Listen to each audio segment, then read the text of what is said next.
Boa noite, queridos amigos, queridos irmãos. É com muita alegria que nós estamos aqui reunidos em nome de Jesus. Esse Jesus querido, governador do nosso planeta, que quando esteve encarnado disse que onde houvesse 2 ou mais pessoas reunidas em seu nome, ali ele estaria. Então nós estamos nesse momento sentindo a presença do mestre amigo conosco, nos fortalecendo, nos enchendo de boas energias e fazendo com que essa corrente de orações se fortaleça bastante, né? Então, nós vamos dar início à nossa leitura da noite de hoje e com a leitura de um livro chamado Alma e Coração.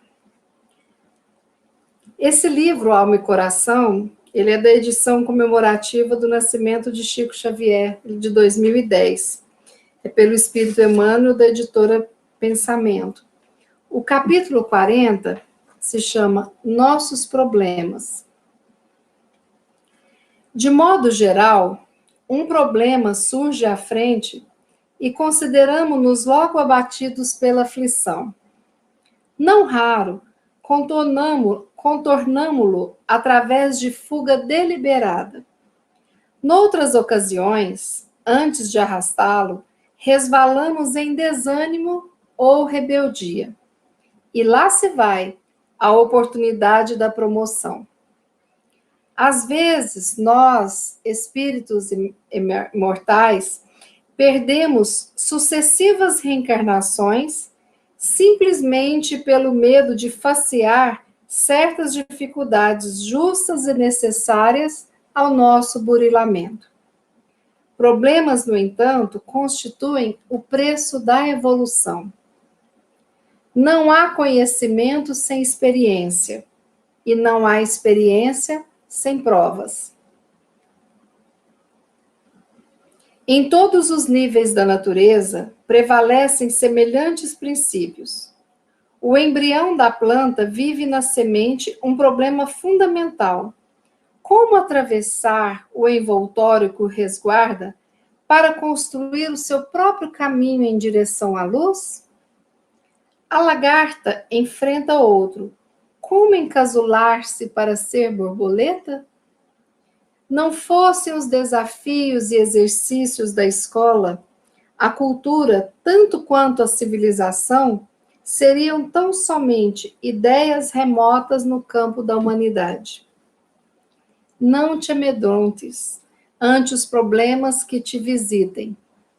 São eles recursos naturais da existência, medindo-te a capacidade de adaptação e crescimento.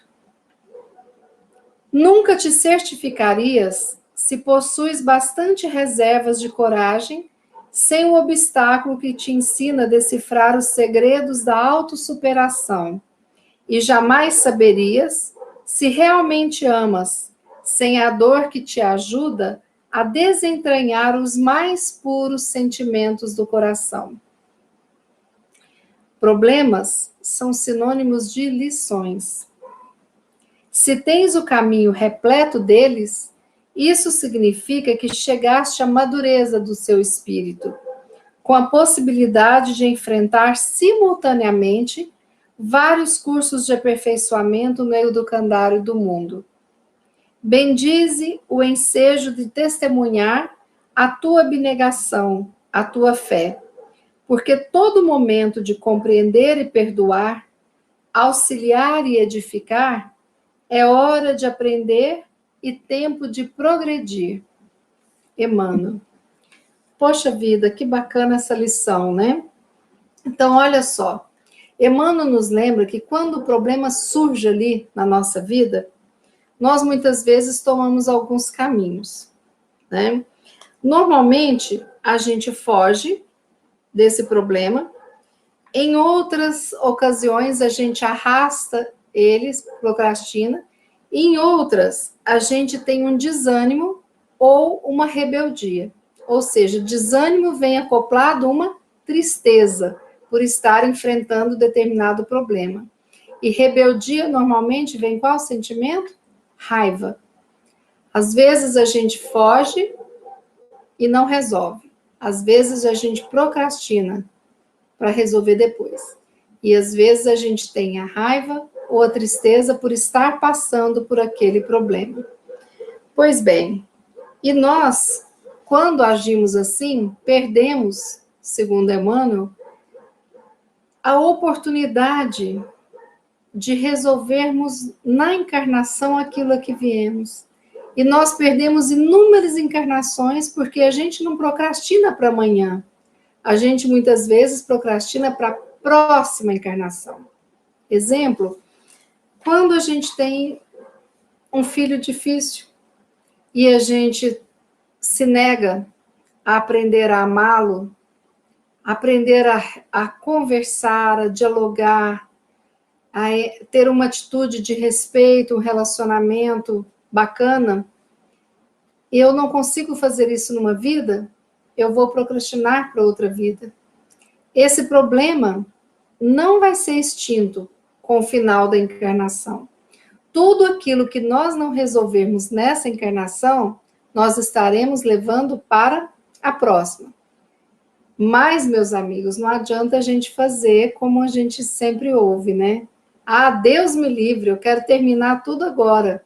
Então, deixa eu ficar com esse chefe difícil. E xingo o chefe todo dia. E não melhora o relacionamento.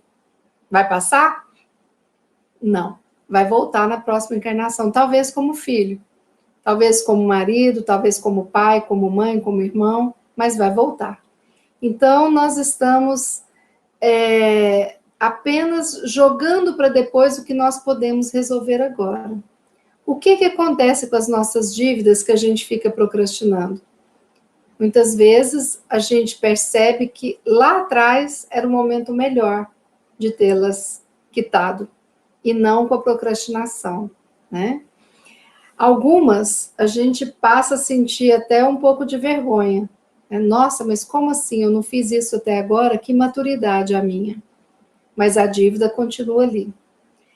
Então, Emmanuel nos lembra que os problemas são formas de aperfeiçoamento do espírito, não são castigos.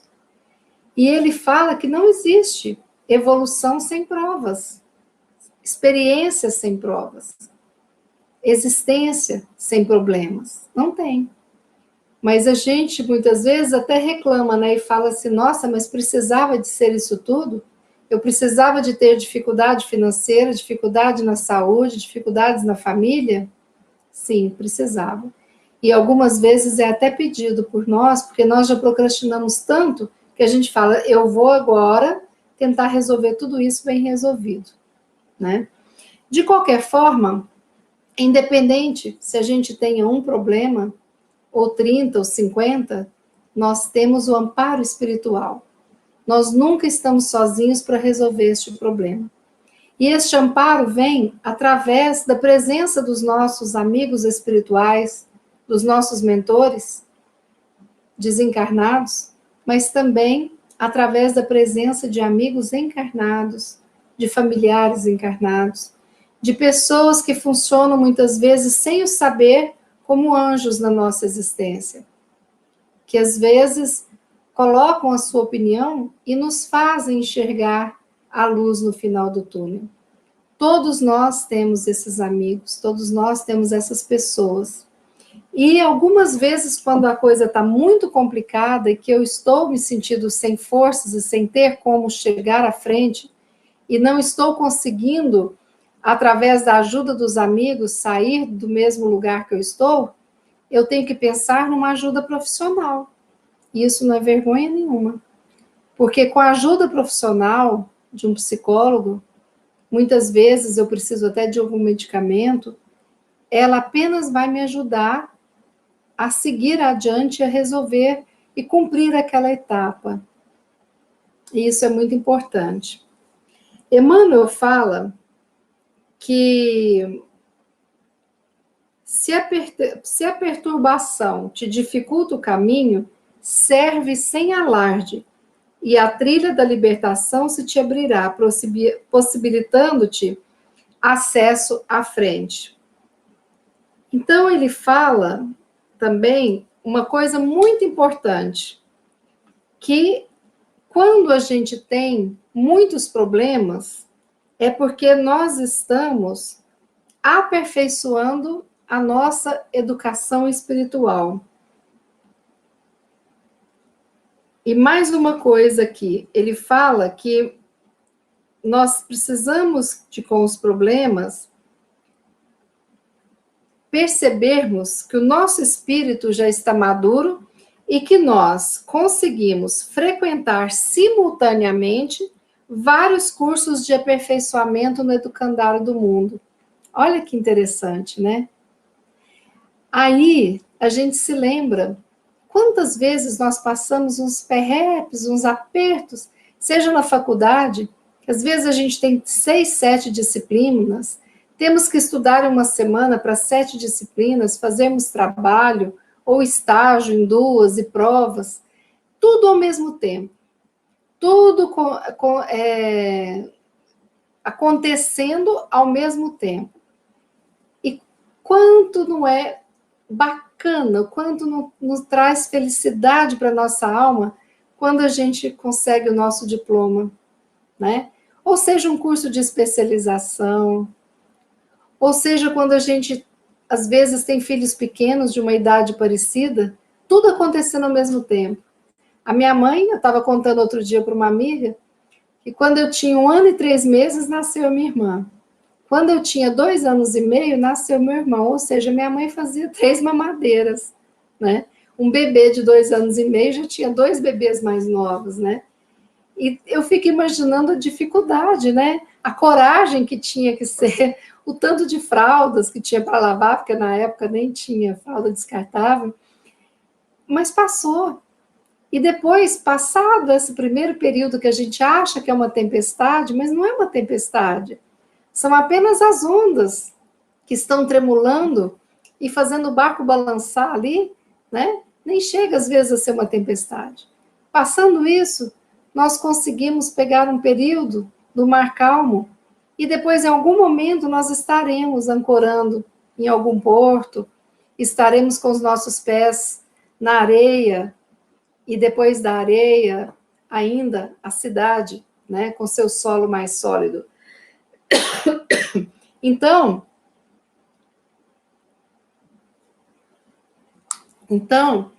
é nisso que nós temos que nos apegar.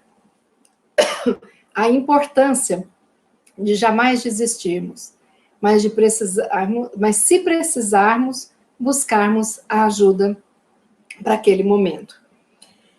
Bendize o ensejo de testemunhar a tua abnegação e a tua fé, porque todo momento de compreender e perdoar, auxiliar e edificar, é hora de aprender e tempo de progredir.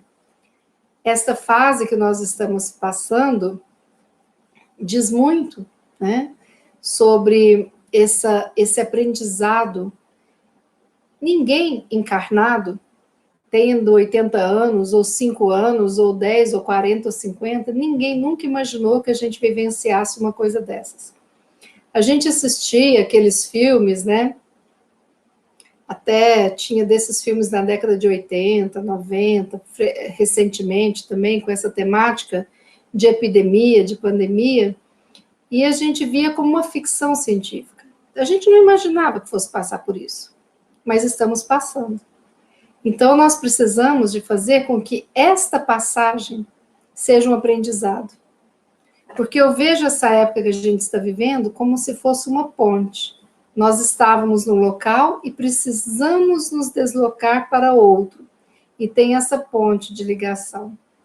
Muitos de nós, se Deus quiser, não seremos mais os mesmos.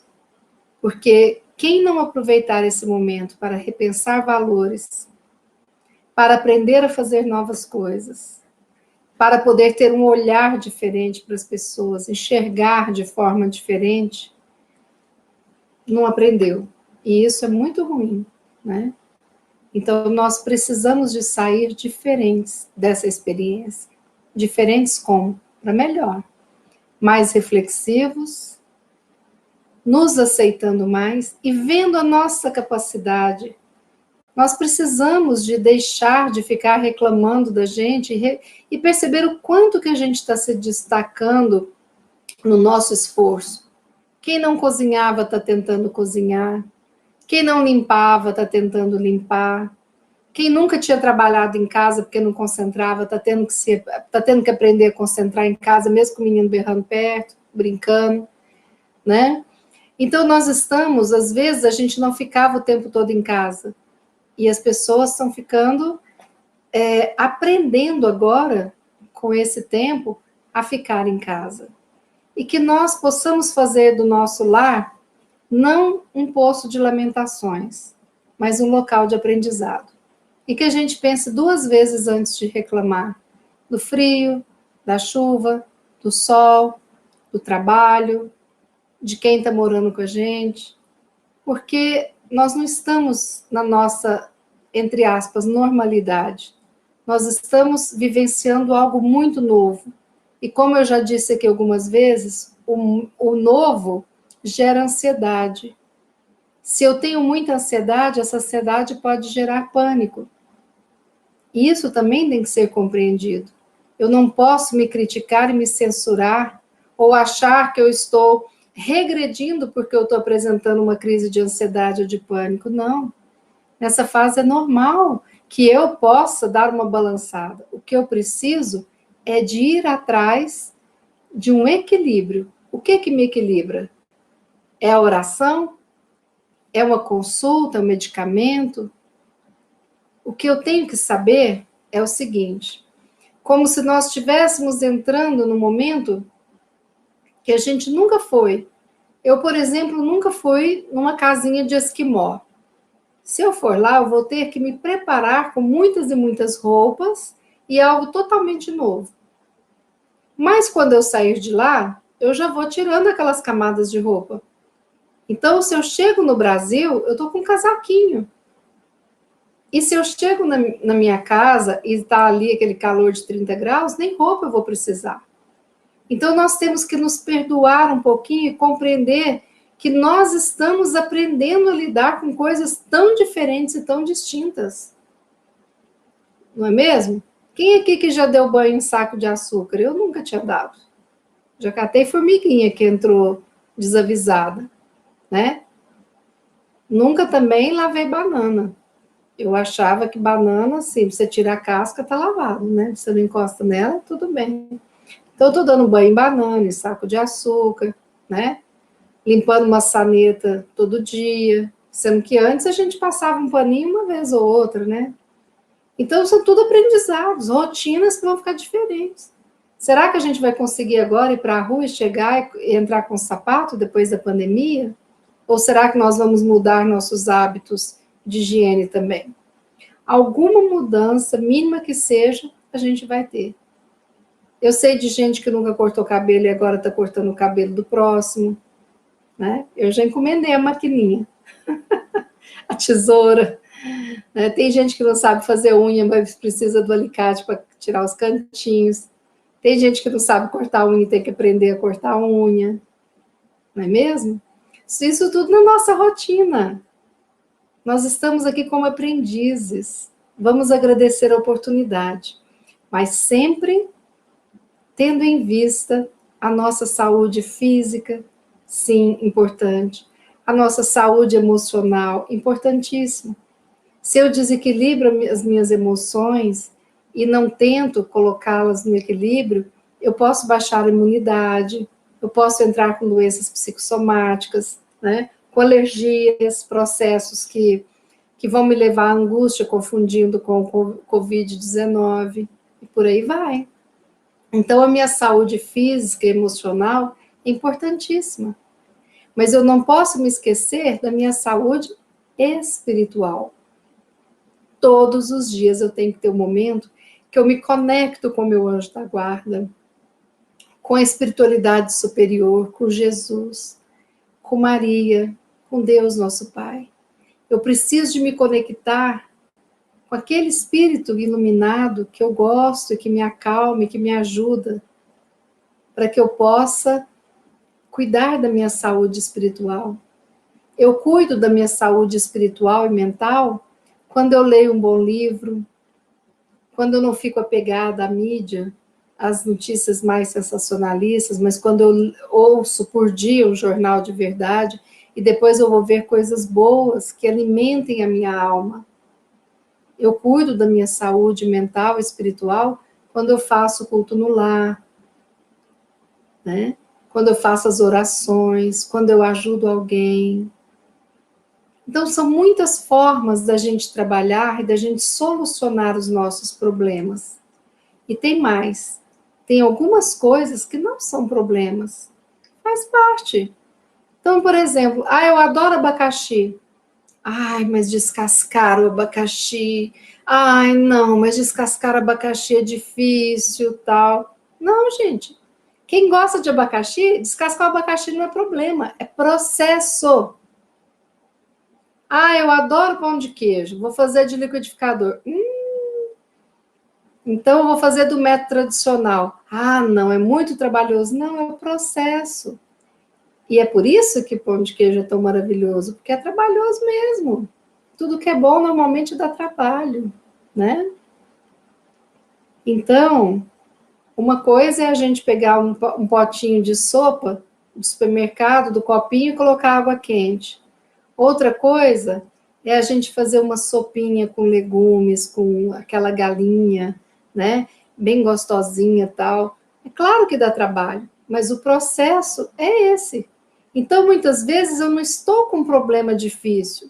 Muitas vezes eu estou com um processo mais demorado para alcançar a felicidade, a paz, a harmonia dentro de mim. Veja a diferença? Então, vamos nos lembrar dessa lição de Emmanuel. Com gratidão por a gente ter esses livros maravilhosos. Mais uma vez eu digo a vocês que quando vocês clicam lá na palestra, lá tem toda as preces que a gente fala, tem as leituras, tem as indicações bibliográficas, outras têm até o próprio texto quando ele é menor. Então nós estamos dividindo com vocês o nosso estudo. Basta clicar lá que vem tudo direitinho, né? Então, vamos estudar sim, vamos orar e vamos agradecer ao Pai essa oportunidade que a gente está tendo de ficarmos aqui juntinhos, unidos em nome de Jesus. E refletindo sobre o aprendizado de hoje, eu preciso de me perguntar, será que tudo que eu estou vendo como problemas são realmente problemas? Ou serão processos para eu atingir um outro objetivo que eu preciso? Será que a pessoa que vai escalar o Everest vê como problema a escalada? Ou a escalada é um processo? Será que eu estou transformando em problemas os meus processos? E se sim, por quê? Preciso de descobrir o porquê que eu estou fazendo isso. Será que eu estou cansado? Será que eu tenho que delegar? Será que eu tenho que chamar alguém para me ajudar a resolver? E por aí vai. Isso que é importante, o nosso autoconhecimento. Para a gente saber exatamente o que a gente está precisando naquele momento para nos ajudar a ajudar o próximo. Vamos para a nossa oração. Deus Pai de infinita bondade, permita, nesse momento, que possamos nos unirmos em oração e energia, que esse ciclo de energias possa ser abençoado por Ti, Pai amado. Envolva-nos a todos com o seu amor, com a sua bondade, nos fortalecendo para que consigamos passar pelos nossos processos de aprendizagem, resolver os nossos problemas e seguirmos adiante rumo à nossa evolução espiritual, rumo à nossa felicidade. Que possamos, sim, hoje, termos a consciência de que se chegamos até aqui, foi porque passamos por vários processos e resolvemos inúmeros problemas, enfrentamos centenas de dificuldades. Estamos aqui hoje gratos. Gratos pela vida, gratos por mais uma semana que se inicia com a sua graça, Pai. Gratos por ter enviado Jesus como nosso mestre e nosso guia. Gratidão por termos tantos amigos que podemos contar nestes momentos. Gratidão por todos aqueles que fazem o bem sem nem mesmo conhecer a quem. Gratidão por quem sai da sua comodidade, do seu lar e de alguma forma se conecta com o outro que está lá fora, necessitando de amparo, de comida, de remédios, de força, de ombro amigo, de conversa, de tratamento e por aí vai. Obrigada, Jesus, pelos profissionais valorosos e corajosos que estão nesse momento trabalhando intermitentemente, nos auxiliando. Obrigada, Jesus, por termos essa doutrina maravilhosa que nos consola, nos conforta, nos fortalece e nos coloca adiante, firmes, para prosseguirmos, sem pestanejar, sem reclamar, mas agradecendo as condições que nos são dadas para que possamos ir adiante. Obrigada, Jesus, pelo nosso lar, pela nossa família, pelo sol, pelo céu, pela chuva, pela nuvem, pelo vento, pela aragem úmida, pelas flores e por toda a natureza maravilhosa. Obrigada pelos nossos animaizinhos de estimação que nos auxiliam tanto. Obrigada por todos os animais do mundo, nessa fauna tão diferenciada que nos ensina tanto a sobreviver. Obrigada, Jesus, por termos pessoas que estão sempre nos puxando, nos abraçando, mesmo que à distância. Obrigada, Jesus, por colocar em nossos caminhos pessoas que necessitam do nosso abraço e do nosso puxão de energia. Assim nós vamos caminhando, percorrendo esses caminhos, agradecendo todo o trabalho que temos para seguirmos adiante. Assim, Jesus, nós finalizamos dizendo graças a Deus. E não querendo abusar da boa vontade de vocês, eu quero finalizar mesmo lendo uma prece linda, atribuída ao Dr. Bezerra de Menezes, prece do trabalho. Senhor, auxilia-nos a servir para que aprendamos a amar segundo nos ensinastes. Nas horas tranquilas, induze-nos a trabalhar, aproveitando os tesouros do tempo. E nas horas de crise, conserva-nos em mais trabalho, a fim de não perdê-los. Se errarmos, faze-nos trabalhar na própria corrigenda, e sempre que acertarmos no dever a cumprir, acrescenta-nos o trabalho para sermos mais úteis. Senhor, ajuda-nos a compreender que o trabalho afasta a necessidade, imunizando-nos contra o mal, e auxilia-nos a lembrar que unicamente aqueles que aprendem a servir é que conseguem vencer. Fiquemos com Deus, que Ele nos abençoe, tenham uma excelente noite, que amanhã tenha uma terça-feira iluminada, abençoada, que a semana toda seja maravilhosa, que possamos conseguir enfrentar todas as dificuldades do nosso caminho, que nós consigamos amar a nós mesmos e ao nosso próximo, e a Deus Pai, sobre todas as coisas. Uma boa noite a todos, obrigada pelo carinho, pela compreensão, obrigada, e até amanhã, às 18 horas, com mais um momento de estudo e oração. Fiquemos com Deus, até já.